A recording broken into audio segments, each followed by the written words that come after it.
Shalom and welcome to another edition of our Wednesday night shiur. Kirat L'Shem. Today, B'ezrat Hashem, I want to speak about something very interesting. Something that many people, I believe, have a very high interest in. Yehudim and unfortunately Goyim alike. Something that most of the world makes a mistake in. And something that all our neshamot yearn for.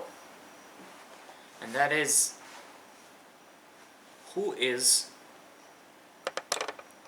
the Hakadosh and what is Kabbalah? In general, a history lesson, not just a history lesson. In Judaism, we say whoever says the Torah is a history book is making a very fundamental mistake. The Torah is not a history book.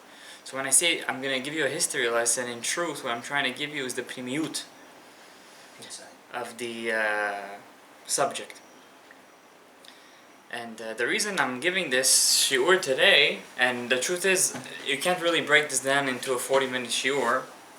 It's supposed to be a series, and maybe one day, B'ezrat Hashem, we will make a history series of the Rishonim, Achronim, the Geonim, Amoraim, Tanaim, all the way up to Moshe Rabbeinu, because I like to work backwards.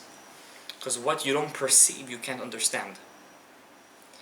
And since we are the last of the generation, we could understand the Achronim, the Mishnah Berurah, Ovadia, Ben Ish Hai, Abdallah Somech. It's hard for us to perceive the Tanaim and Amoraim. So if we work, sometimes when you work backwards, you have a better understanding of who are the Chachamim. At the same time, you answer a lot of questions. How come if we say the Torah is one, from one God, how come there's so many machlokets? But if a person really understands and studies the history, and according to the Baal Veshevayam, one of the great contemporary rabbis of our generation, I believe in Chelek Gimel of his Shutim, he writes that when a person learns the history of the Jewish people to get a greater understanding of the Torah, he's being mekayim the mitzvah of Ve'eget Aboim HaValayla. And one of the greatest and most important figures in the Jewish world, in Jewish history, is undoubtedly Rabbi Yitzchak Luria Ashkenazi ben Rabbi Shlomo the Hakadosh. In general, the Hakadosh, which is an acronym for Adoneinu Rabbi Yitzchak, has many different, in Bukhari they say Laram, many different nicknames. Some say Arizal, some say Maran Ha'ari, some say Hakadosh, some say Ha'arichai. Personally speaking, when I met many of the real and great Mekubalim of our generation, many of the great Mechabri Sfarim, many of them don't say Arizal. They say Hakadosh or Maran Ha'ari. He's our Maran. To understand who is this great figure, and many of us today, especially if you're a Sfaradi, you don't know that most of your minhagim, and most of the prayer book, which you pray 3 times a day with, comes from the Hakadosh. Most of the kavanot that are put in secretively inside the book comes from the Hakadosh. And most people don't know who he was. They think he was some man, the way we would imagine today. He wears a jomet with a talit on top of his head, covering his eyes, walks outside like this, like some, monk, Lavdi Elef Havdalot. He was flying in cloud 9. They've heard many history lessons about him. I know there's in the internet and YouTube, and many of these Jewish history, not just history, and many of these Jewish sites have hundreds of shiurim about the Hakadosh.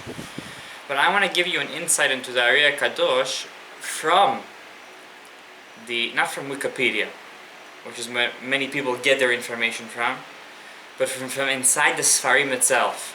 And the Sfarim I'm going to use today is Sefer HaChezionot of Rav Chaim Vital, the first and foremost student of the Hakadosh.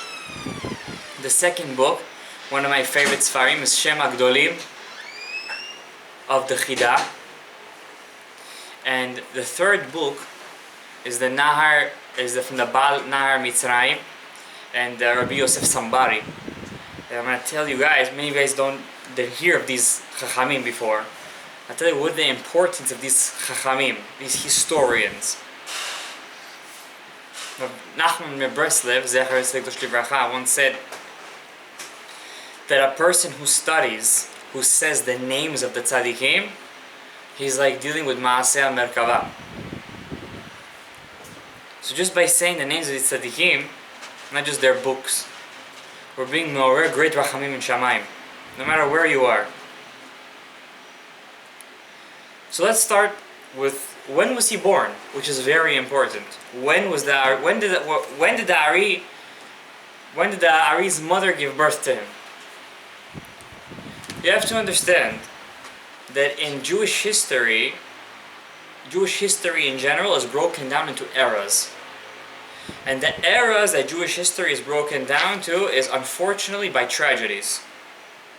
Whether it's World War II, the Holocaust, Bar Minan, whether it's the Spanish Inquisition, the Black Plague, which the Jews were blamed, whether it's the great wars of the Romans and the Romans and the world, the Greeks and the Persians. The Jewish history has been broken down into these eras because if a person pays attention to the Chachamim, after every one of these big eras, there's been a very big downfall in the Chokhmah of the Chachamim. Very big. And the era that we're going to be talking in right now is the second half of the era of the Achronim. Some say this is the beginning of the Achronim's time. It's a big machloket. I'm not going to get into the historians' debate right now.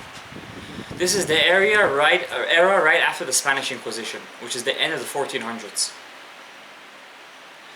Like the Holocaust, Bar Minan, Hashem Yirachem, the Spanish Inquisition was a time in Jewish history that many people, Sfaradim, suffered greatly in. The Avrech, one of the great Libyan rabbis, wrote a book, Sefer Ma'aseh Tzadikim. He brings over there a very, very detailed account of what happened during the Spanish Inquisition. And I want to tell you that many people don't know this, but because it's so far away from us, it's 500 years ago. What connection do I have to the Spanish Inquisition? But the truth is, if you read some of the stories in the book Ma'aseh Tzadikim of the Hakadosh from Louvre, from Libya, which today there are no Jews left over there anymore, you will cry. Mamash, you will cry. The great destruction that was left in Spain, the Marranos, which is a degrading term to a Jew that acted like a Christian on the outside and like a Jew on the inside. It means pig in back then native Spain. The conversos. Most of these Jews, they were downtrodden in a way. They had no choice. For them it seemed like they had no choice. The Jews that stayed, many ran away to Amsterdam, to Portugal. Some of them try to run away to Morocco. And unfortunately, Jewish history has proven not all the time that the Jewish people worry about their brothers, which is the reason why we're still in Galut today of the Sinat Chinam. Just to give you one small story, we didn't even touch the Ari Hakadosh yet, but just to give you understanding, what was the Spanish Inquisition? Many Jews heard, after King Ferdinand and Queen Isabel decreed that everybody has to be forcibly baptized to Christianity, many Jews heard that there's a safe haven in Morocco. The king of Morocco was opening his doors. Unfortunately, the Jews of Morocco, back then, late 1400s, early 1500s, they were afraid that if many Jews would move in to the Pes, or Fez in English, that the status of the Jewish people would change in Morocco. Because if there's a small amount of Jews, okay, what do the Goyim care? Small amount of Jews, who cares about them? They're a minority. But when the Jewish population rises, right away the anti-Semitism rises with them. So they convinced, according to the book Maaseh Tzadikim, and everything I'm telling you today is from sources. It's not from Wikipedia, it's not from the internet. I'm telling you from Sfarim of the great Jewish historians and from the people who were there themselves. The Avrech Miluv writes that the Jews of Morocco, Bar Minan, they convinced the ministers of Fez to close the gates and not let any Jews of Spain inside. Now imagine you have hundreds and thousands of Jews. They're waiting outside the city. The gates are closed. No food to eat. No water to drink. No shelter. I don't want to tell you what happened because at the point, the point of the shiur is not to tell you a history of the Spanish Inquisition. But if you read some of the stories over there, you will get goosebumps. The great destruction that happened to the Jews. Just the Jews that were on the outside of the city of Fez. Many Jews stayed in Spain and acted outside as Christians. Instead of being Jews, instead of dying in Kiddush Hashem, many died on Kiddush Hashem too. And this is the state that the Jews find themselves in right now. Great, utter depression, economic destruction, and there seems like there's no hope on the horizon. The era of the Rishonim, the great Rishonim, the Rosh, the Maram Rotenberg, the Rif, the Rabbeinu Hananel, it's ended. That era was ended. The great minds, the Rashba, Rabbeinu Shlomo ben Ader, it's finished. The Jewish people have entered a new era. The era of the Achronim. This is the end. This is the end era, which we still are in this era, before the coming of Mashiach. And the Jews see themselves that they have no hope. There's no hope. There's no man that can step up to the plate and take the reins of the Jewish people and guide them. And there was an Ashkenazi man in Eretz Yisrael. His name was Shlomo. His name was Shlomo Luria. Many people think today that it's taboo when an Ashkenazi man or Ashkenazi girl marries a Sephardi man or girl. Back then it was also taboo. It wasn't very well liked when they intermarried, Sephardim with Ashkenazim. This man, of Shlomo Luria, married a girl that was a Sfaradia. Her last name was Francis. From Spain. They were from Spain. Spanish Jews. He was a tzaddik and she was a tzaddikat. Legend goes, because this story doesn't come from the works of the Ari or from Chaim Vital. This is legend. This story is written in the book Shivchei Ari. And also written down in the book Emek HaMelech, which maybe one day I'll have the chance, which I said I can't say this whole story of the Ari Hakadosh in one shiur. I need at least 3 shiurim to break it down, at least. Emek HaMelech brings down a story which was copied down into Shivchei Ari. That one day Rav Shlomo Luria in Eretz Yisrael, he was in Yerushalayim. He was sitting down in the yeshiva. He was always the last one to leave the shul. Back then the shul and the Beit Midrash was the same place. Inside the shul walks in an old beggar that introduces himself as Eliyahu Hanavi. Eliyahu Hanavi, Zdravstvuyte, как дела? Shalom Aleichem, Aleichem HaShalom. Rabbi Shlomo, I have good news for you. Shigab, you're going to have a son. He's not married yet. He was married already. You're going to have a son. And I'm here to tell you that this son is going to be the one to shine a light in this new era of the Jewish people called the Achronim. He will begin to save the Jews from the Klipot. That's how the story goes. I'm telling you the story word for word. I'm not adding anything. I'm not adding any pomp to it. I'm not trying to... The story is already big. I don't have to add anything to it. Rabbi Shlomo says to him, Eliyahu Hanavi, Rabbeinu, tell me, what should I do with the child? He says, make sure, don't give the child a Brit Milah until I come and be the Sandak. And Eliyahu Hanavi disappears. Rostigav, he goes home. Guess what? His wife tells him she's pregnant. 9 months later, she gives birth to a boy.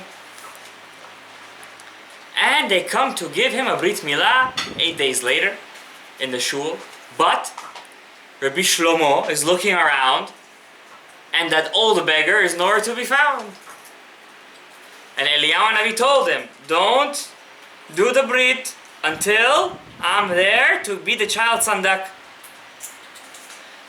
He's waiting. It's already 9 o'clock, 10 o'clock, Pazman Shma. It become 1 o'clock, Pazman Hatzot, Pazman Shacharit already. It's already 2 o'clock, 3 o'clock, everybody already left the hall. His wife tells him, what are you waiting for? He says, I'm sorry, I can't tell you, but I can't do the Brit yet. Before Mincha time, in walks Eliyahu Navi. Rabbi Shlomo looks at Eliyahu Navi, tells him, Rabbi, what happened? Why are you so late? He says, this was a test to see if you were worthy to be a father of such a child. And he sat down, Eliyahu Navi, and he was the sandak of this boy, and they named this boy Yitzchak. Yitzchak. Unfortunately, Rabbi Shlomo didn't live long enough to see this small Yitzchak grow up to become the great lion known as the Ari Hakadosh. Rabbeinu Shlomo Luria passed away when the small Yitzchak was 7 years old. Rabbi Yitzchak grew up with his mother, and his mother told him, I can't support you anymore, I can't buy books for you, because back then to buy a book was not like today. Back then to buy a book was like buying a diamond. Let me take you to my brother's family in Egypt. Now this part of the story is already written down by Rav Chaim Vital himself in Shara Gilgulim, Sefer Gilgulim, in many places that are very trustworthy sources. This part of the story. Let me take you down to Egypt to my brother Moshe. Moshe Francis. How do we know his uncle's name? His uncle's name was written down in the book Shem HaGedolim of the Chida, another very trustworthy source. I'm here to tell you guys today Mekorot. I'm not telling you today Skaska. I'm telling you people, real historians who wrote in the story of the Ari Hakadosh. The Ari's uncle's name was Moshe Francis. They moved down to Egypt. The Ari Hakadosh is 7 years old. The boy's mind is like Ma'ayana Mitgaber. No Rebbe could stand on par with him. The child is an Ilu, he's a genius. Highest IQ. He gets him a Rebbe, his uncle, Rabbi Betzalel Ashkenazi. He was not the uncle of the Ari. Many people will tell you the story and tell you Rabbi Betzalel Ashkenazi was the uncle of the Ari. This is false information. Rabbi Betzalel Ashkenazi was not related to the Ari, he was the Rebbe of the Ari. It happened to be they shared a very similar last name called Ashkenazi. But the Ari's last name was Rabbi Yitzchak Luria Ashkenazi. His Rebbe's last name was Rabbi Betzalel Ashkenazi. There was no Luria over there. He was not his uncle. Who was Rabbi Betzalel Ashkenazi? Anybody today who learns Halacha, Gemara, knows that one of the great Mefarshim of the Gemara is the Shita Mekubetzet. The Shita Mekubetzet is Rabbi Betzalel Ashkenazi. One of the great minds of Egypt. He was the Rebbe of the Ari Hakadosh. Eventually, Rabbi Betzalel Ashkenazi was not enough to teach the Ari Hakadosh. The Radbaz, Rabbeinu David ibn Zimra, became the Rebbe of the Ari Hakadosh. Who's the Radbaz? Anybody today who learns halacha knows that the Radbaz is one of the greatest halachic minds to ever live. Anybody today who learns Shulchan Aruch, the Radbaz, Kodesh Kodashim. The Radbaz was the Ari's Rebbe. The Ari Hakadosh learned Gemara, he learned Mishnayot, he learned everything. All the halachot. Back then there was no Shulchan Aruch yet, you should know that. There was no Shulchan Aruch. Rav Yosef Caro lived in the time of the Ari. They lived in the same time. Shulchan Aruch was not published yet. If you wanted to know halacha, guess what book you had to open up? You had to open up Gemara. It was not simple. I had to open up Rishonim, Rosh, Rif. Ari Hakadosh became top of his class. He, at the age of 15, he was only 15 at the time, he ended up marrying his cousin. The Gvir, the rich man of Egypt, Moshe Francis, his uncle's daughter. Gadayev. Yeah. The Ariya said to his uncle, if you want me to marry your daughter, I have one condition. I need a house far away from people. I don't want to live next to people. Where do I want to live? Not upstate New York. There was no upstate in Egypt. By the Nile River. There was the Nile River. Get me a nice house by the Nile. Why? I want to be away from people. Alone. Lihit boded. To do hit bodedut. To do mismi and Hashem. 6 days a week I'm going to learn Torah by myself. On the 7th day I'm going to come home to my wife, be makayim the mitzvah, and come home. That's it. This is my life. This is the life I picked for myself. That's what he said to his Amak, which is his uncle. One day, the Hakadosh is in shul praying. In walks in a Jew that looks like a goy, a converso, a Jew that ran away from the Spanish Inquisition. In his hand is a very old book, a very old book. Everybody's praying with a siddur. They're praying with Sidurim, Shacharit. And this guy has his book upside down. And he's Kabutabi is reading.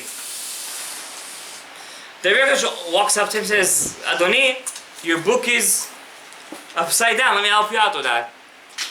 He looks inside the book. It's not a Sidur. What is it?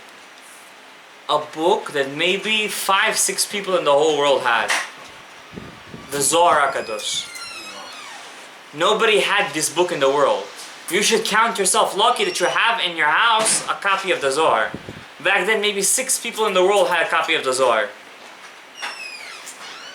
He was looking in the Zohar, and he says, this book, listen, Ari says, this book is, this is secrets. Today, many people, mizalzelim bezohar HaKadosh, mizalzelim. So he tells this guy, this converso, let me trade you a book. I'm going to give you my siddur. You could pretend like you're praying with my siddur. You give me your book. The converso tells him, listen, Rabbi, young Rabbi, I'm not a friar for you. I'm not going to give you my book. I know you want this book. I'm not going to give it to you just like that. Your uncle, Moshe Francis, is in charge of the taxes of all the ships who come into port. Anybody who wants to bring in foreign substances to Egypt has to pay taxes to Moshe Francis, your uncle, your amak. You want me to give you this book? Tell your uncle to lower me the taxes. Ari says, no problem, done. And he trades him his siddur for his book. Ari Hakadosh takes this book. Now remember, the Ari Hakadosh was born around, I'm not going to tell you an exact date. Some say he was born in the year 1534. About the year in the 1530s. He only lived for about 38 years. He didn't live more than that. He died about the age 38 and a half. At this point of his life, he was already about 20 years old. Trading the Zohar. When he traded in the Zohar. He took the Zohar to the Nile, where his house was mitboded. And he learned diligently, day and night. Who wrote the Zohar? The Zohar was written by Rabbi Shimon Bar Yochai. He studied. Now, I'm not going to tell you what happened during this time where he studied the Zohar, because this is connected to what happens when he found his student, Rabbi Chaim Vital. Now, this story that I'm telling you guys, it's not a story written in legend. This is a story written down by the hands of his student, Rabbi Chaim Vital himself. I'm not telling you a story written by some historian. This is written in the book Sefer HaChezionot. Now let's fast forward for a second. In Israel, right now, in Eretz Israel, there lived a man named Yosef Caro, an Italian Jew. This Yosef Caro had another name, Yosef Vital. Yosef Vital. This Yosef was a sofer. He used to write tefillin, mezuzot, Sefer Torah. He lived in Tzfat. At the same time that he's living in Tzfat, guess who's living in Tzfat? Rabbeinu Yosef Caro, the writer of the Shulchan Aruch. During this time, Rabbeinu Yosef Caro is starting to have giluyim from a Magid. What's a Magid? This is an angel created from your own mitzvot. What does that mean? Right now I'm talking words of Torah. The words are turning into angels. If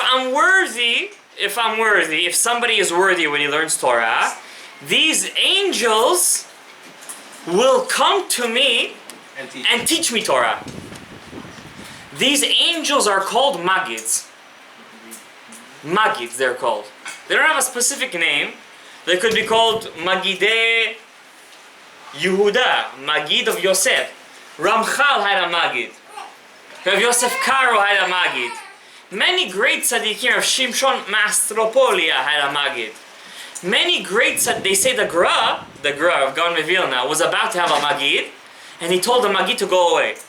I don't need to learn Torah from an angel, I'd rather work my own mind. Wow. That's what he said, the Gaon Vilna.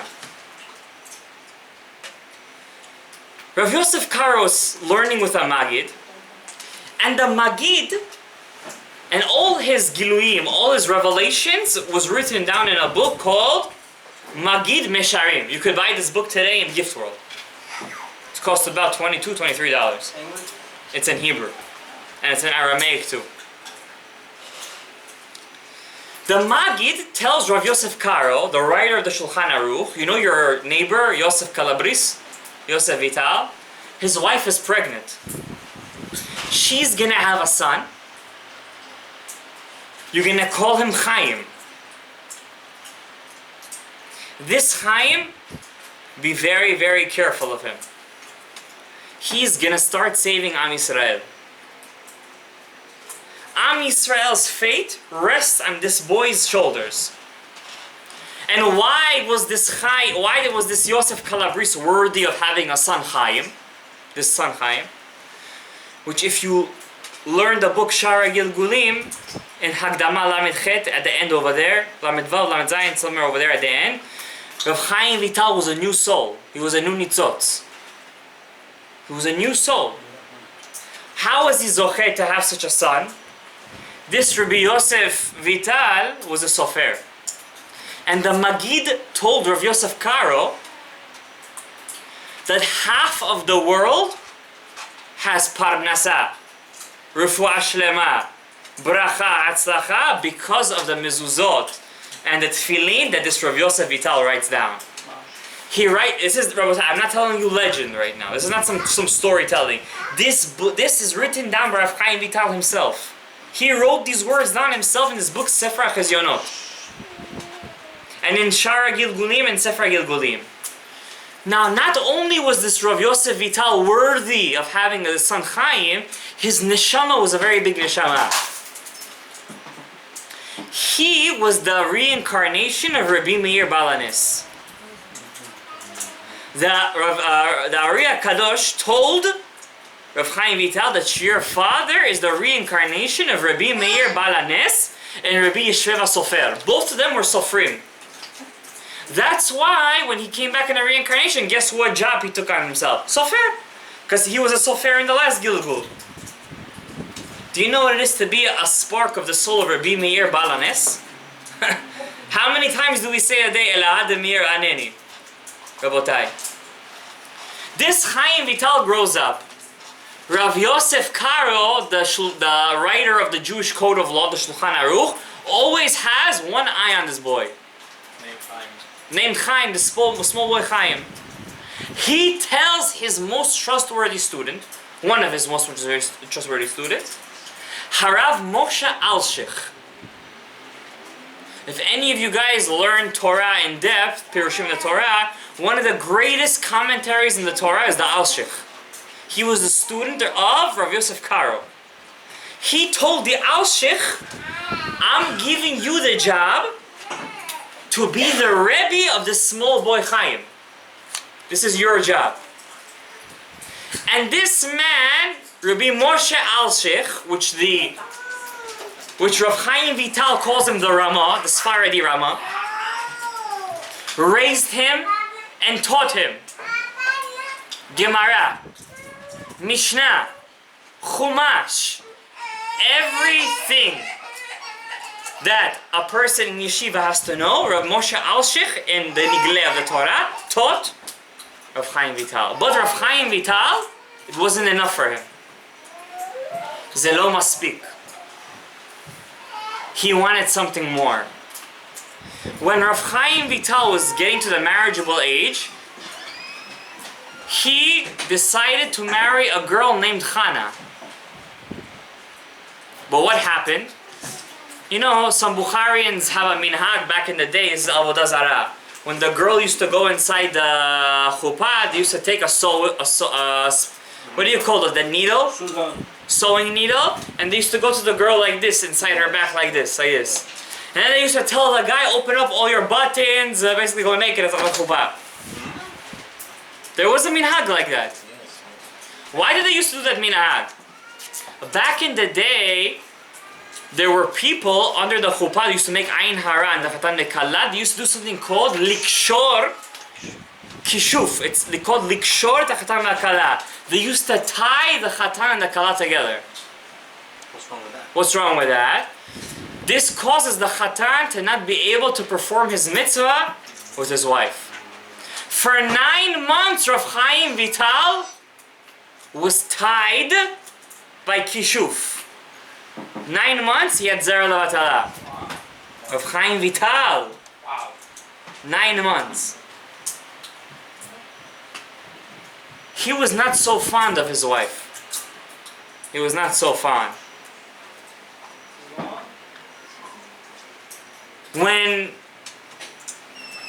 Rav Moshe Alshich, his Rebbe, told him, listen, I have nothing more to teach you. You could be my Rebbe already. He was a very big chacham, very big.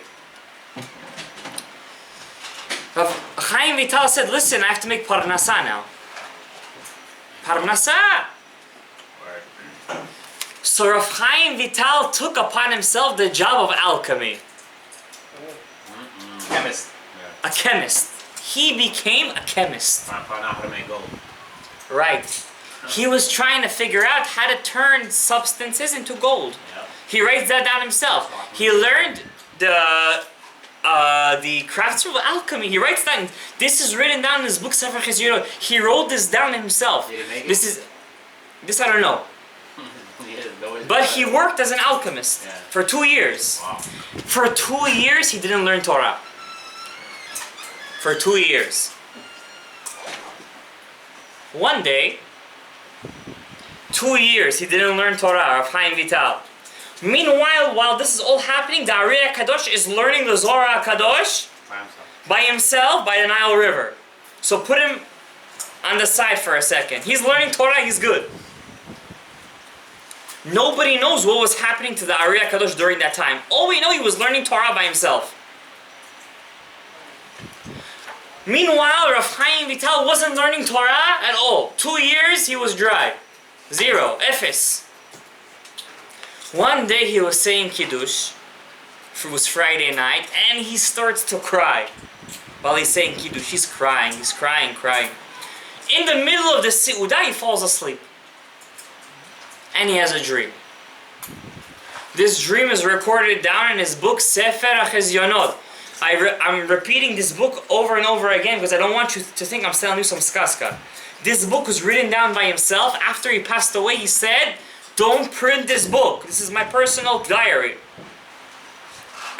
But eventually this book was found in the Genizah and it was printed. In Hebrew. He had a dream. He's walking by Tzfat. He was living in Tzfat. While he was by Tzfat, he sees an old man. It's a very long dream. I'm going to make a little shortcuts here and there. This old man tells him, come, let me show you Gan Eden. Wow. Let me show you heaven. Wow. They go to this mountain, and in this mountain there is a ladder. Jacob's ladder. Not Jacob's ladder. A ladder with 3 steps, but between each step is the gova, the length of a man. 6 feet between each step. He climbs the mountain, he's about to jump from the first step to the second step, he can't reach it. So the old man tells him, give me your hand. And Rav Chaim Vital tells himself in the dream, this is Eliyahu Hanavi. He says, give me your hand, let me help you go up the ladder. He takes his hand in the dream and he picks him up to the second step. While he's about to go to the third step, in the air, a window opens up and fire comes out. And Rav Chaim Vital is crying. How am I supposed to jump from the second step to the third step? There's a fire in between. In the fire in between, that's what it says in the Gan Eden. Between Gan Eden, if you want to go inside Gan Eden, there are 2 angels watching the way over there, and they have 2 fiery swords. This is inside the Chumash. Everybody knows this. He learns Sefer Bereshit. And suddenly he sees his mother. His mother passed away already. And she tells him, my son, let me help you pass the fiery furnace into Gan Eden. She gives him a piece of her shawl, and she ties up the window where the fire was coming out. This is all in his dream. And he jumps inside Gan Eden. While he's inside Gan Eden, listen to the story, Rabotai. While he's inside Gan Eden, he sees a lot of birds. Ducks, swans in Gan Eden. All types of them. All types of birds, they're walking around and they're reading something. What are they reading? Mishnayot. You guys know what Mishnah is? Of course.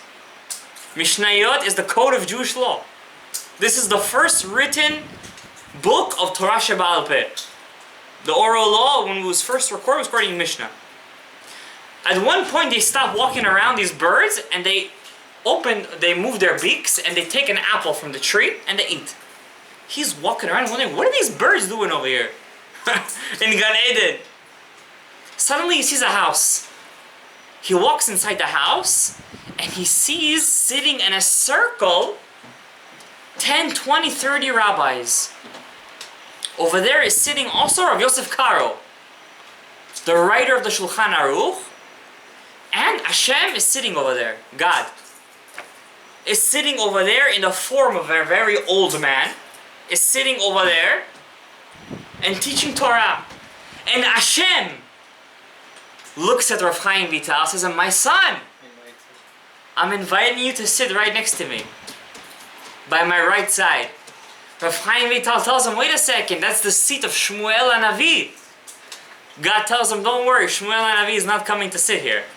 He's sitting by the destruction of the Beit HaMikdash.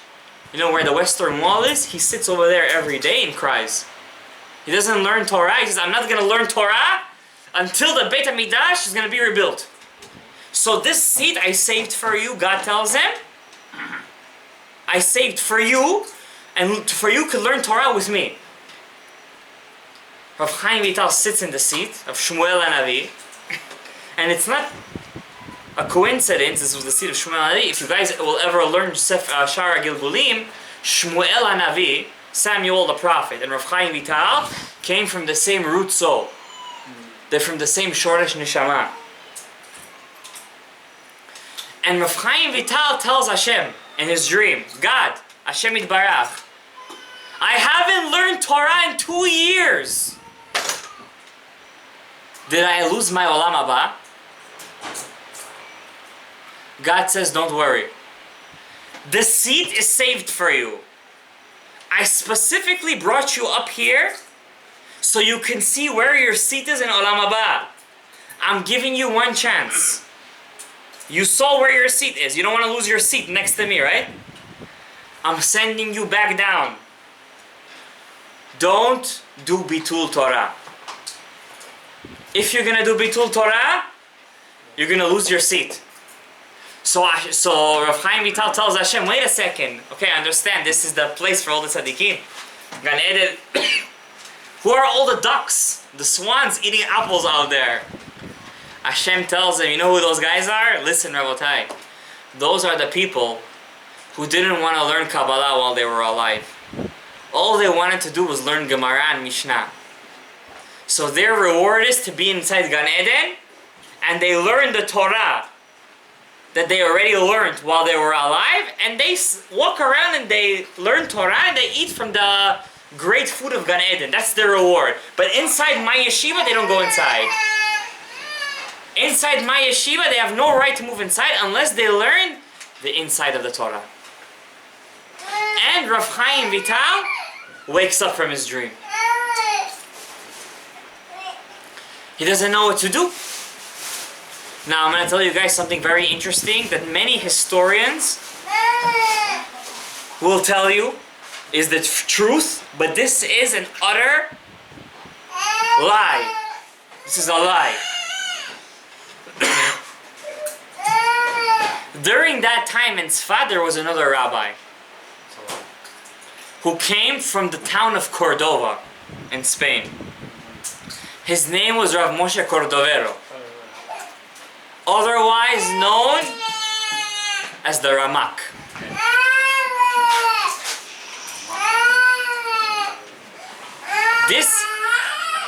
This Rav Moshe Cordovero taught the inner secrets of the Torah, known as Kabbalah, in Tzfat before the Hakadosh came. He also knew it because Eliyahu Hanavi came to him and taught him. Eliyahu Hanavi. Before the Hakadosh came to Tzfat, there was another rabbi over there. His name was Rabbi Moshe Cordovero. He taught Kabbalah in Tzfat. One of his students was Moshe Kalanti. He wrote a book called Bochim. He taught Kabbalah in Tzfat before the Hakadosh came to Tzfat. This Rav Moshe Cordovero was a very special man. He died at the age of 48. 48. He wrote a book called Tomar Devorah. The Divrei Chaim Mitzanz. Listen to me very carefully, Rabotai. The Divrei Chaim Mitzanz, the great Rebbe of Tzanz, said, whoever learns Tomar Devorah once a month will never get the disease known as cancer. This is a testimony of the great Rebbe of Tzanz. The blue book, right? Yes, you know that book? You have that book. He said, whoever learns this book once a month will never get the disease known as cancer. The whole book, the whole month? Every month you have to finish the book. Yeah. This was the Ramak. He was teaching Kabbalah in Tzfat. Meanwhile, Rav Chaim Vital moves to Damascus. He moves. Some say to Syria, some say he went to Jerusalem. Basically, he left Tzfat. In Damascus back then, over there, the Jews lived in a city called Aleppo. A lot of religious Jews were there. Great tzaddikim, great. Today, all the Kedusha left over there, now ISIS is over there, Yamach Shemam Zichram. Meanwhile, who shows up in Tzfat? At the age of 36, 35 and a half, this is 15 years later. Rabbeinu Yitzchak Luria Ashkenazi, the Hakadosh. The whole Tzfat is going crazy. Everybody already heard about him. The great student of the Shita Mikubetzet, the student of the Radbaz, he was a celebrity. He has Ruach HaKodesh. I'm not here to tell you guys story of the Ari. I don't have enough time to do that. I'm not here tonight to tell you his stories. I could tell you his stories from today till tomorrow, literally. Hundreds of stories about him. I want to here today tell you guys the facts. The facts. The Ari HaKadosh comes to Tzfat, he's an instant celebrity. Soon after he arrives to Tzfat, guess who passes away? Rabbi Moshe Cordovero. From Shamayim, they didn't want him to have competition in Tzfat. In Shamayim, they wanted the Arizal Kabbalah to spread, and not the Ramaks. Not the Ramaks. Because he wasn't good. Why? Because he wasn't. I'm not going to get into that. The Ramak was one of the greatest tzaddikim to ever live. When the Ramak passed away, when the Ari was in his Levaya, a fiery pillar was raised from the bed of the Ramak. Only one person in a generation gets to have that honor. The Ari saw the fire on his bed, the fiery pillar. So he was a great tzaddik. What happens? This is the part that's gonna bug you guys out. Rav Chaim Vital is not in Tzfat at that time. Ari Hakadosh is in Tzfat. In the night, Rav Chaim Vital is going to sleep. Who's coming to him in a dream?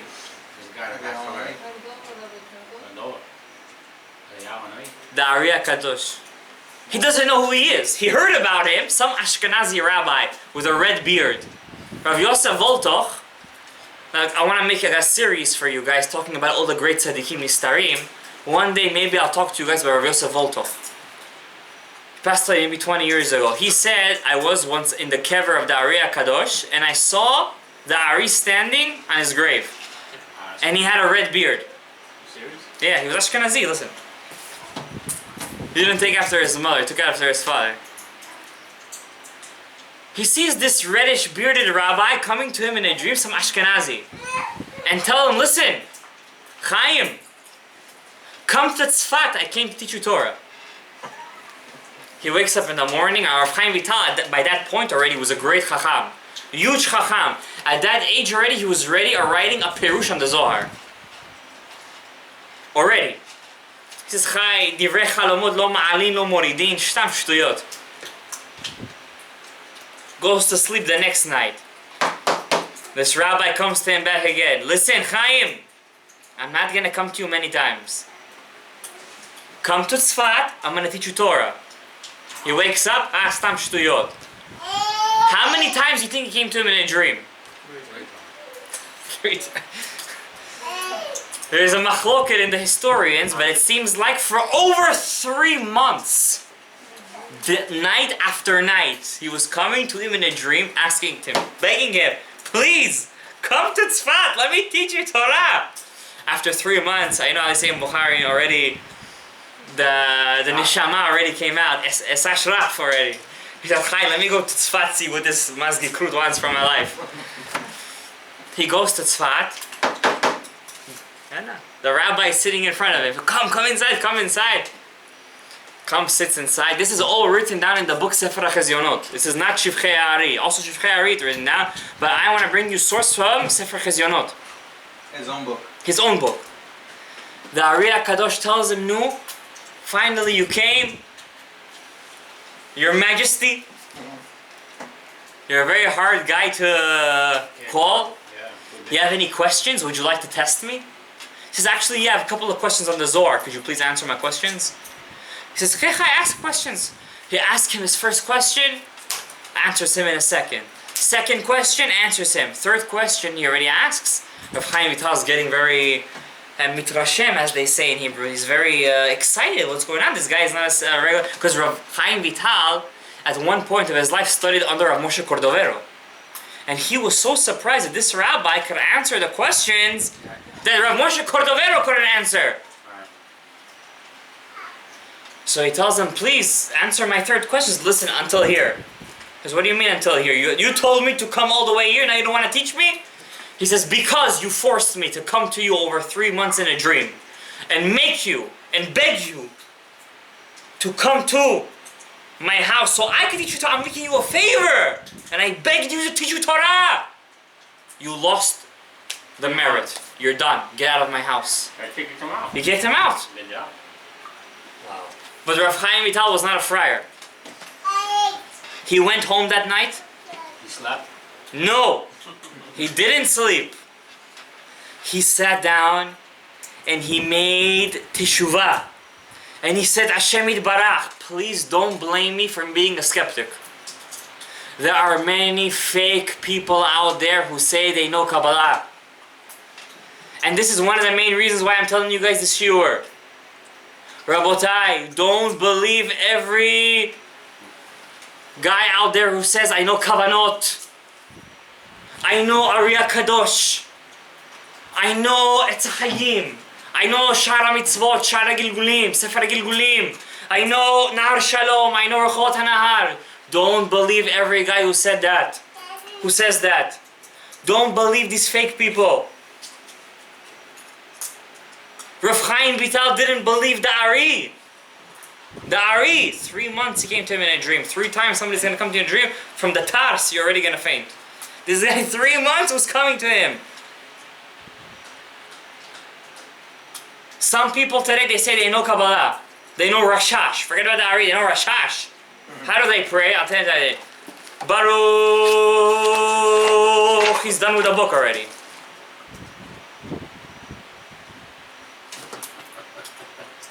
What is this? What is this? Turning pages. He reads faster than you. He reads faster than the great readers of Israel. Forget faster than me. He knows Kavanot. Kakoi Kavanot you know? You didn't open up Etz Chaim in your life. In your life you didn't open up Etz Chaim. Kakoi Kavanot. There are people today, they say, I'm a shochet. I'm a, I don't know, sofer. I could write you a tefillin and mizuzot with Kavanot. I tell the people who want to buy from this thing, he says, don't pay him a dime. First you test him. If the Ari Hakadosh asked Rav Chaim Vital to test him, trust me, this guy could be tested. And I tell people 5 questions. 5 questions. You want to test a guy who says he claims he knows Kavanot? Ask him 5 questions.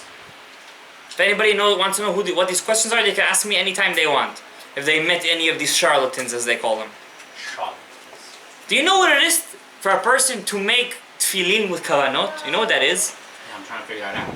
When a person wears tefillin that was written with Kavanot, when he wears that tefillin, he will never ever have a different kavanah while he's praying. While he's praying from Shamayim, they're going to give him power to only think of the tefillah. I want to ask those people who buy those kavanot tefillins if they have any thoughts. Shchita they make with kavanot. Did you learn Etz Chaim, Rabotai? Did you learn Rechovot HaNahar? Who are you faking? And then they ask for a very nice paycheck. I know a guy, Rabotai, this is a true story. I know a guy. He went to a rabbi who said he knows Kabbalah in Brooklyn. His mother was very sick. He asked that the rabbi please write in the name of my mother a Sefer Torah. The rabbi said, by the time I finish your Sefer Torah, your mother is going to be fine. While the rabbi was writing his Sefer Torah, the mother was getting worse and worse, so the guy came back and said, I want my money back. Oh. I don't believe you. The guy said, I curse you. The guy's mother passed away. His sister became very sick. He lost his house. He lost his business. That's what happens when you go to charlatans and fake people. Mekubalim, listen, Mekubalim. To go to a person who says he knows Kavanot, you're ready to go. But when person says you want to be in a high level, come, let me show you the way.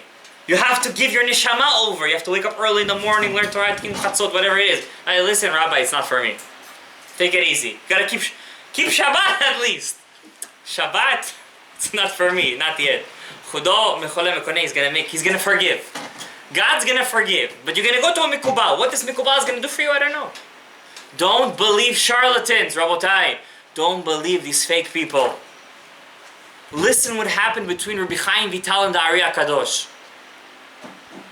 Rav Chaim Vital came back to the Ari Hakadosh the next morning. Ari said to him, listen, because you cried to Hashem the whole night. The whole night. And you begged Him for forgiveness, I'm giving you one more chance. Because I was only born in this world to teach you Torah.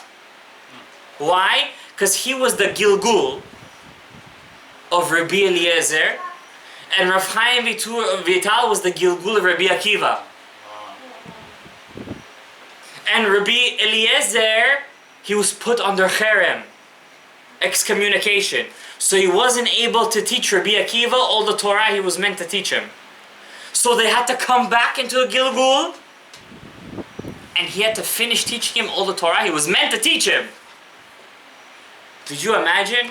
If somebody was meant to teach somebody something, you guys are going to both come down to this world just so you could teach him that thing. And Rav Chaim Vital sat in front of him day and night, and guess what? This genius, Rav Chaim Vital, this genius, this Ilui, couldn't understand a word the Ari Hakadosh was saying. He didn't understand from right to left. What is this man saying? This is true. He writes this down in Sefer HaChezionot. One day they're in Tiberias, Tiberia. And legend goes that the well of Miriam, that the Jews drank the water for 40 years in the desert, stopped and rested in the Kinneret. That's where most of Israel drinks their water today. And they're rowing their boat, learning Torah in the Kinneret. And at one point, the Ari says to Rav Chaim Vital, stop. Stops the boat. He takes a cup, lowers it down, deep inside the Kinneret. He picks it up, looks at him, he says, drink this cup. Guys, this is not legend. Rav Chaim Vital writes this down himself. He tells him, make a bracha on the water and drink. Rav Chaim Vital drank that cup of water, and he wrote in his book Shara Gilgulim, from that day on, I never forgot a word of Torah I learned. Now could you imagine, for 40 years people were learning Torah in the desert. They were drinking from the well of Miriam. Do you think they forgot the Torah that they learned? Do you imagine the level that they were in the desert? Now my Rabbi, Rav Yonatan Chen Me'elad, one of the great tzaddikim of our generation, once said in one of his shiurim, he said, you guys think that Rav Chaim Vital had super phenomenal memory because he drank from the water of the well of Miriam? That's not the reason. It's not who drinks from the water, it's who gave him the water to drink. Before Rav Chaim Vital drank from the water, it had to pass through the hands of the Ari. By the time it got to Rav Chaim Vital's mouth, guess how many kavanot the Ari Hakadosh was doing in that water? It's not who drinks from the water, but who gives you to drink from the water. And Rav Chaim Vital and the Ari Hakadosh learned Torah together for 2.5 years. And all of the Kabbalah you know today, Moray Rabotai, no exaggeration, all of the Kabbalah that people say that they know today, all comes from these 2.5 years that the Ari Hakadosh spent with Rav Chaim Vital. In 2.5 years, a person goes to medical school. What is he going to learn in 2.5 years? He has to go at least for 4 years and 4 years residency. He learned all the known Kabbalah today in 2.5 years. Now the question is, Rav Chaim Vital asks the Ari Hakadosh in Sha'ar Ruach HaKodesh. Rav Chaim Vital wrote a book to teach us how can a person get Ruach HaKodesh. Did you know that? Let's say today I'm a pensioner. I have nothing to do in my life, and you know what? I don't really like to watch TV. I don't follow sports, I don't follow shtuyot, I don't like to watch the news. So why not let's get Ruach HaKodesh? So the Rav Chaim Vital wrote a book to instruct a person how can he get Ruach HaKodesh. Where is this book then? You could buy it in any bookstore. Believe it or not. What's the name of the book? But you know what? It's not about which bookstore sells it. It's about who reads the book. Not every person is zoche to read the book, and even if you read it, not every person is zoche to understand the book. I'll tell you a story. My Rabbi, when I first went to visit him in his house, at that time I was giving a class on Otzrot Chaim. Otzrot Chaim is one of the books that Rav Chaim Vital wrote by himself, what he heard from the Hakadosh. But for some reason, after Rav Chaim Vital passed away, he told his son, bury the book with me. I don't want anybody to know what this book is. He wrote this book himself. About, I would say 30, 40 years later, the grandfather of the Chida made some special kavanot, yichudim, and he asked Rav Chaim Vital if he could dig the grave in which they buried the book so he could take it out and publish the book. And Rav Chaim Vital told him, yes, I give you permission. You could open that grave and take out the book and publish it. Some say it wasn't inside a grave, it was in Geniza. Okay, that doesn't make a difference. The point is it was a buried book.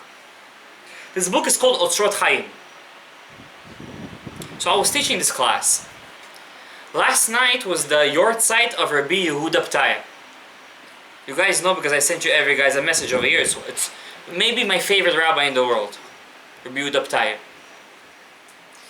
And he wrote a perush, a commentary on the whole Etz Chaim. The whole thing is called Beit Lechem Yehuda. This is not a very deep perush compared to other perushim. This is a book he writes himself in his introduction for beginners. You want to understand Etz Chaim for beginners? Learn my book. He writes in his book, whenever somebody comes to you and tells you, I want to learn Kabbalah, don't throw him out the door. Don't throw him out. Make him close. Bring him closer. Why? Naturally speaking, it's a natural phenomenon. Whenever a person comes to learn Kabbalah from a true rabbi, a one who knows what he's saying, not one of those charlatans who asks money. You could ask money for everything, not for this. Naturally speaking, if a person is not worthy to learn it, he will leave on his own. So I came to my Rabbi and I told him, listen, I started a class with about 6, 7 guys. By the time I got to the 5th chapter, I was left with one guy. And I told him, listen, I feel a little bad. Eventually this one guy also left. It wasn't for them. So that's exactly it. So my Rebbe told me, he said, don't worry. He said, once I gave a lecture, they asked me to give a lecture when I first started, he told me, in front of 50 Talmidei Chachamim. Close to 50 Talmidei Chachamim. By the time I got to the 3rd chapter, I was left with 0. Left with 0. What do we see from here, Rabotai? It's not for everyone. It's not for everyone. And even if you think it's for you, I want to get Ruach HaKodesh. I want to learn Ruach HaKodesh. Don't think just because you have the book in your house you're going to get Ruach HaKodesh. It's not for everyone. Even the people who learn it, they're not going to get it. There's a lot to go through. And that's why I'm so upset. I'm so upset when people say they know Kavanot, they know the meditations of the Tefillah, of the whatever it is that they say they do, and these people never opened up an Etz Chaim in their life. Why to lie to the people? Why lie to yourself? For money. That's why they lie to themselves. They ain't gonna get you nowhere. So Rav Chaim Vital, in his book Sha'ar Ruach HaKodesh, asks the Ari Hakadosh.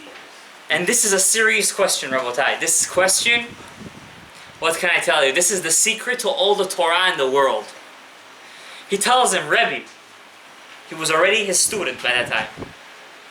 And the Ari Hakadosh loved Rav Chaim Vital so badly, he loved him so much, he told him, I don't want to teach anybody else but you.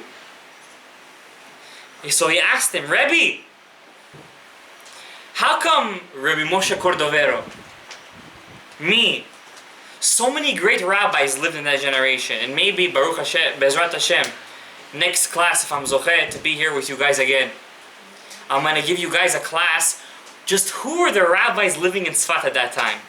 You're just going to listen to one of these rabbis' life. Forget about the Baal Shulchan Aruch. You guys are going to, they wanted to bring Mashiach. They wanted to bring back the Sanhedrin. We're talking about a generation, their minds were huge. We can't compare to them. He tells him, Rebbe, why were you worthy to get this Torah and pass it on to the world? Ask anybody today.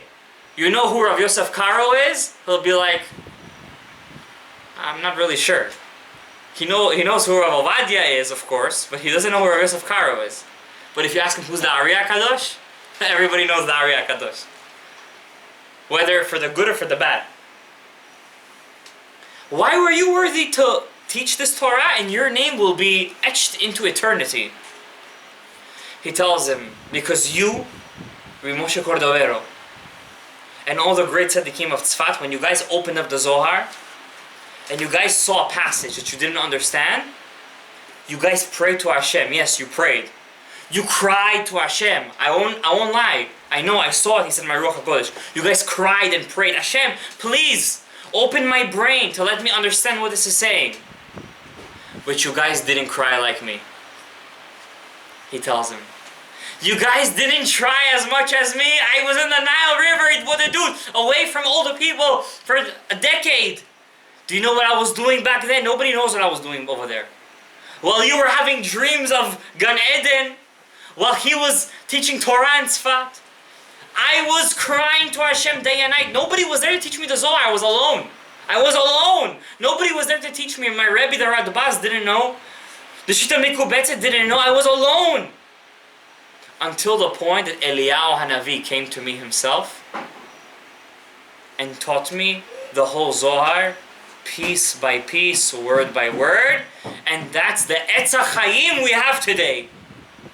You weren't worthy of it. And your Rebbe wasn't worried of it because you didn't try as much as me.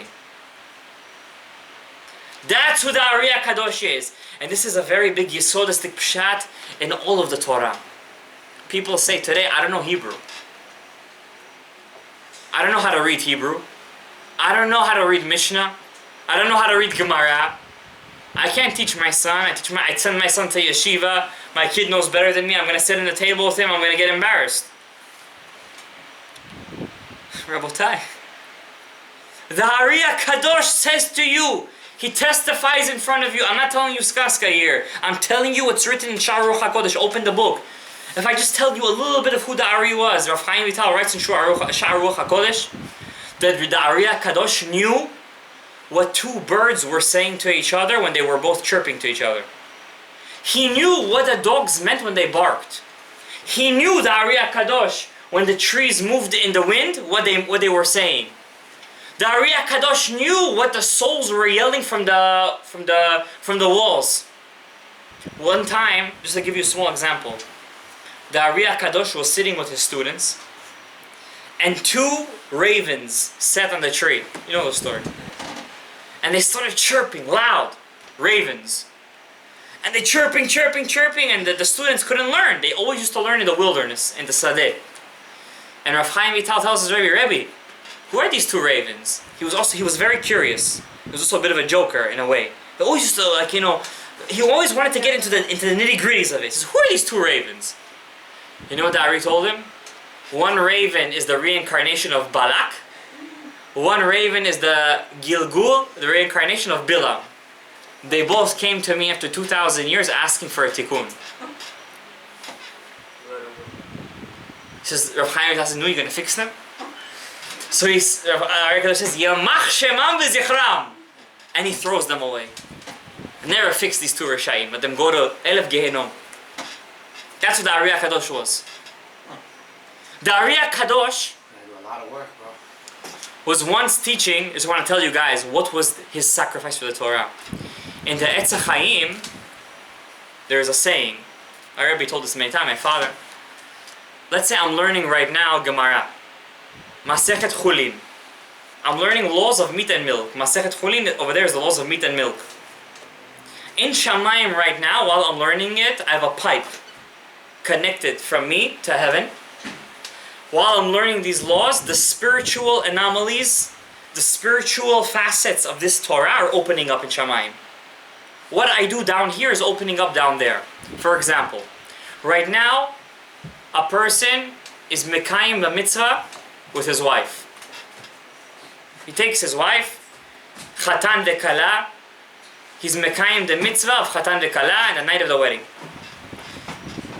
What causes her to get pregnant, the Ari Hakadosh says? What causes her? Could you imagine a human being brings a soul down to this world? What's the technicality of it? What's the formula? 30. A man represents all the male aspects of the world. A female represents the Shekhinah. When you are conducting the mitzvah of man and wife, what you're doing, in essence, at that moment, is you're taking out from inside the klipa, inside the satan, a soul, a gem, and you're raising it up to Olam HaAtzilut, where it goes inside Habeten HaMele'ah, inside the Shekhinah, inside the Malchut, where it gets clean over there and it's brought down inside. If a woman has a merit, inside the female, the wife, as she's doing the mitzvah with her husband. Have you ever asked a guy, back in the day this was a lot, did they dig gold from inside the earth? Gold comes from inside the earth. When they first dig out the gold from the earth, how does the gold look like? It's rough, it looks like garbage. Till you clean that dirt, what's left from the gold? Nothing. Diamond cutter, ask a diamond cutter. You take a diamond out of the earth. It's the ugliest thing It's disgusting. After the diamond cutter gets his hand on it, how does it look? Oh, that's the same thing. How come some people have children who are tzaddikim, some people have children who are rishaim? You could tell this from children from a young age, you know that?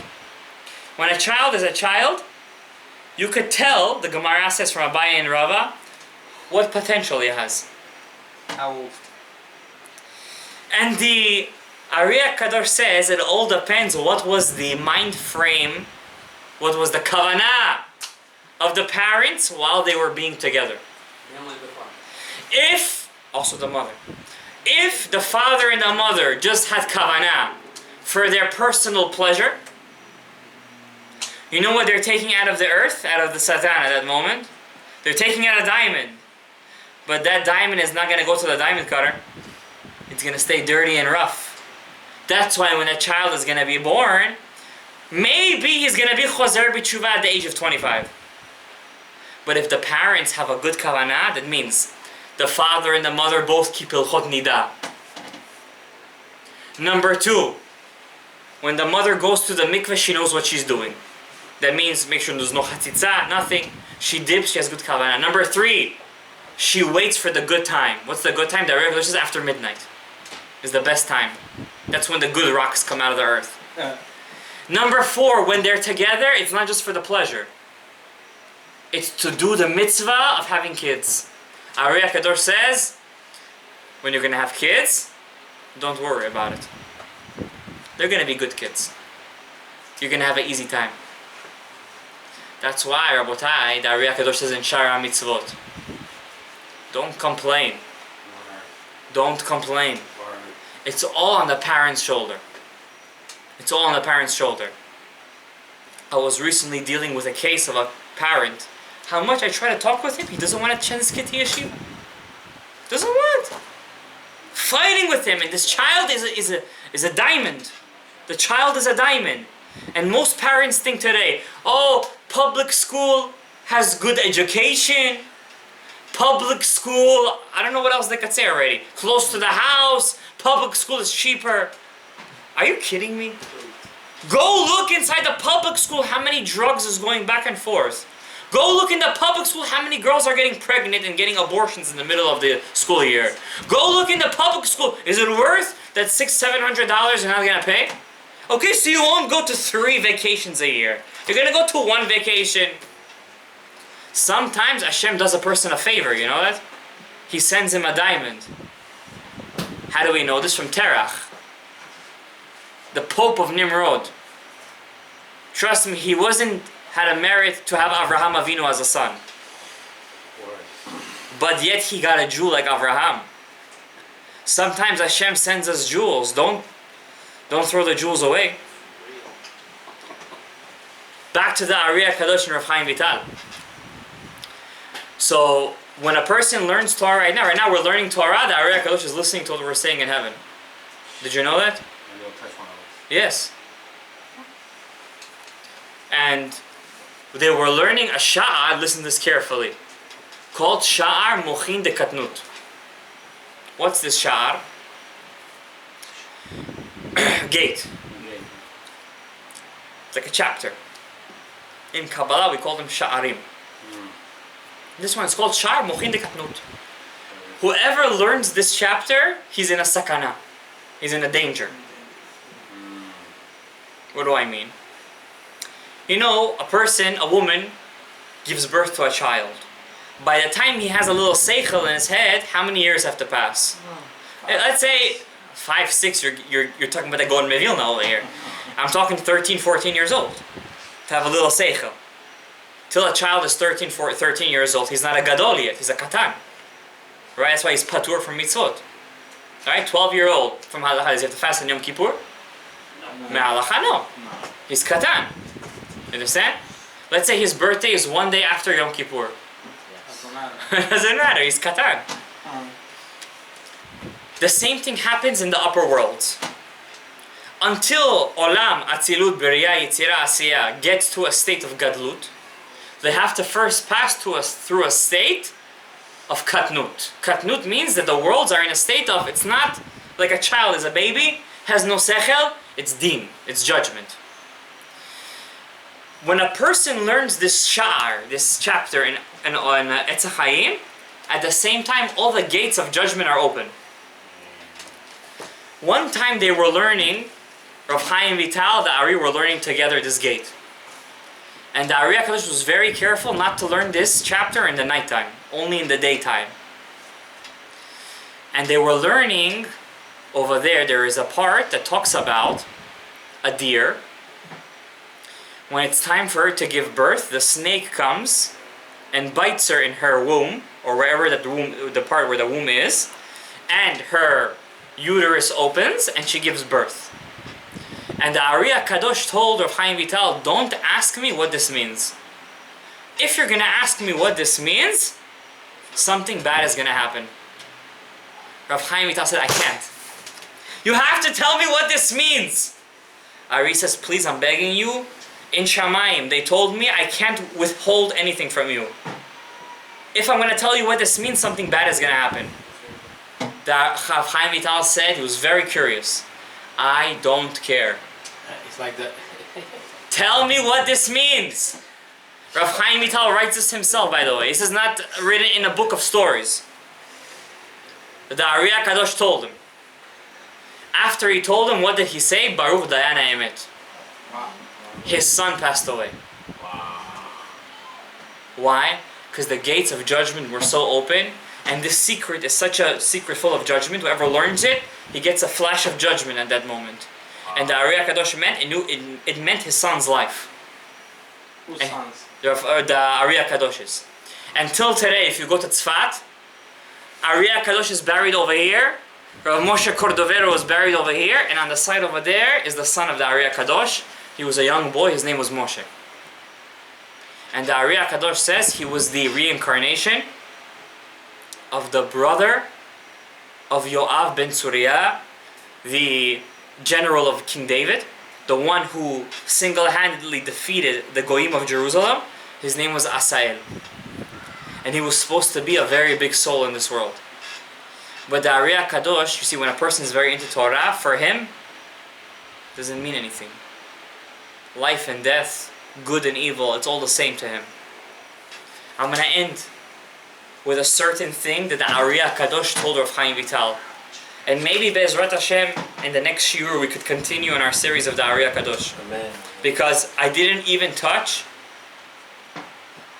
the nail of the whole story. Kabutabi. I didn't even touch I didn't scrape who the Ari was. Who he was. They said what the Ari revealed was not even 100th of what he knew. 100th. This is only what he revealed in 2.5 years. 2.5 years it was. The Ari Hakadosh once told Rav Chaim Vital, because Bezrat Hashem, as we're going to go through the history series, Rav Chaim Vital, when the Ari passed away, he was very selfish in his learning. He didn't want to teach anybody. He had very, very 5-6 close students, and then he didn't teach anybody else. He didn't teach anybody else. I will tell you once the history, how this book came to life. You guys are going to faint. How this book came to life. So Rav Chaim Vital once told the Ari Hakadosh, says, Rabbi, how do I know who's worthy to learn this? How do I know? Give me a sign. Because the Ari Hakadosh, maybe we're going to touch upon this sometimes later on, he was supposed to be Mashiach ben Yosef. This is written down in Shara Gilgulim. And Rav Chaim Vital was supposed to be Mashiach ben David. And Ari Hakadosh told him, you want to know who's worthy to learn this? Truly worthy. No one. No one is truly worthy to learn this. But if there was a criteria for a person to be zoche, to merit to learn this, would be one thing. He said, I'm going to answer you with a parable. There was once a group of mikubalim that lived in the mountains. All they ate was vegetables. All they drank was water. And they only visited their house once a week. They lived together. They loved each other. They were only together. They knew nothing else. One day, one guy gets up from the city and says, listen, I want to join this VIP group of mekubalim, mitbodedim. So he goes up to the mountain. First he fasts for 1 week. And he stays up all night, tikkun karet. And he goes up. He dips in the mikveh, of course.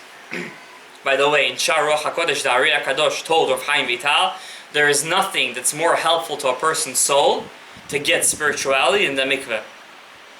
He told him that. So when the rabbis tell you, go dip in the mikveh, don't make fun of them. They have a source in the books of the Ari Hakadosh. So he goes up to the mountains and he goes to the head monk, to the head mikubal, Lavdil. And the rabbi comes out all in white, like it's snowing out there. He says, my child, what are you doing over here? How did you find us? He says, Rebbe, I've come to join you. Teach me. He says, Besimcha, with happiness. I only have one question for you. B'chavod. If I tell you right now, Mi sheberach avoteinu Avraham, Yitzhak, Yaakov, Moshe, Aaron, Yosef, Atzik, Yidim, Lech Shalom. Hu yivarech et Ploni ben Almoni, and I would bless you from today till tomorrow. How would you feel? He says, I'm not gonna lie to you, I feel pretty good. Listen, you give me a bracha. I'm Sfaradi. He said, let's say I would say, Mi sheberach avoteinu, Hareini mekalel, behold, I will curse you and your children and your children's children and your children's children's children and your father and your father's father, and I curse you with such a curse. How would you feel? Because I'll tell you the truth, I won't feel so good, but I wouldn't answer you back because you're not worthy. He says, to be a true mikubal, a curse and a blessing has to mean the same exact thing to you. There is no such a thing to a real mikubal as good and evil. Everything comes from the same source. That's a mikubal. So when people come to you today, this is the real reason I'm trying to tell you guys this. When a person comes to you, they say, I'm a mikubal. I'm coming to teach you the secrets. Or some people say, I can tell you why your life is like this. I'll tell you your past. I'll tell you your future. Give me the palm of your hand. Let me read it. Will they pass this test? Will they pass it? I don't think there's anybody out there who could pass this test. May Hashem help us and bless us to protect ourselves from the charlatans out there, to know the true meaning of what is or who was the Ari Hakadosh, to truly tap into our true potential. May Hashem bless us to be zoche to biyat Mashiach Tzidkenu. Baruch Adonai le'olam. Amen ve'amen.